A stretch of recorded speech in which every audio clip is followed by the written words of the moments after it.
Hello everyone, চলে এসেছি আবার একটা নতুন মিনি ব্লগ নিয়ে। তো আজকে দেখতে দেখতে চলেই এলো আমাদের the last day in Puri. আর এদিকে বাবা রিসেপশনে সব ফর্মালিটিসগুলো করছে। আর এখানে আমরা এসেছিলাম আমাদের হোটেলের ছাদে। আর এখানে আমরা ফর দ্য ফার্স্ট টাইম এলাম। এই ছাদটাতে না এলে বুঝতেই পারতাম ওদের ছাদ থেকেও এত সুন্দর ভিউ রয়েছে। তারপরে পাশেই ছিল ওদের রেস্টুরেন্ট, তো এখানে আমরা ব্রেকফাস্টও করতে চলে আসি। ব্রেকফাস্ট করে আমরা নিচে নেমে যাই। আমাদের যেহেতু চেক আউটের টাইম হয়ে গিয়েছিলো 8:30টায়।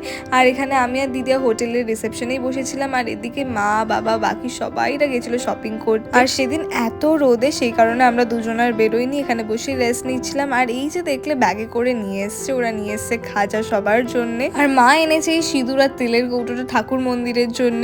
তারপরে মা কিনেছে এই পার্স ব্যাগটা সত্যিই খুব সুন্দর। আর এখানে এই ব্যাগটা দিয়েছে বদ্দি দিদিয়াকে। আর এইগুলো মা মন্দিরের জন্যই কিনেছিল।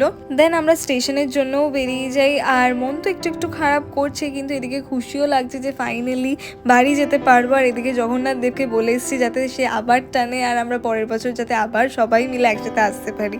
তো স্টেশনে এসে আমরা 30 মিনিটস বসেছিলাম, কারণ আমরা অনেকক্ষণ আগেই চলে এসেছিলাম। অ্যান্ড ফাইনালি আমাদের ট্রেন চলে আসে বন্দে ভারত। তো এইখানে ওঠার জন্য তো খুব বেশি এক্সাইটেড ছিলাম, বিকজ ফার্স্ট টাইম উঠলাম বন্দে ভারতে।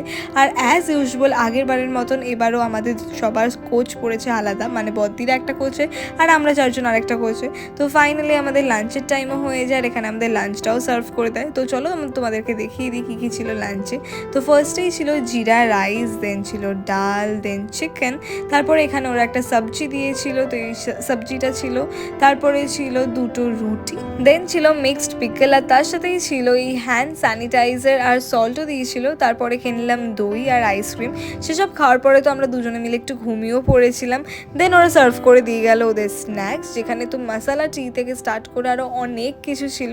সেসব খাওয়ার পরে ওয়েদারটা এত সুন্দর হয়ে যায়, বৃষ্টি পড়তে স্টার্ট করে, যেটা দেখে মনটা আরও ভালো হয়ে গেল। অ্যান্ড ফাইনালি আমাদের হাওড়া স্টেশনেও আমরা পৌঁছে গেলাম।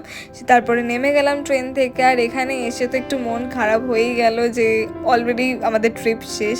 এখানে বদ্দি ওদেরকে বাই বলে আমরা গাড়িতেও উঠে যাই বাড়ি যাওয়ার জন্য। অ্যান্ড ফাইনালি চলে এলাম বাড়িতে। তো তোমাদের এই পুরী সিরিজটা কেমন লাগলো সেটা অবশ্যই কমেন্ট বক্সে লিখে জানিও। আর এই ব্লগটাকে এখানেই এন্ড করলাম। So by.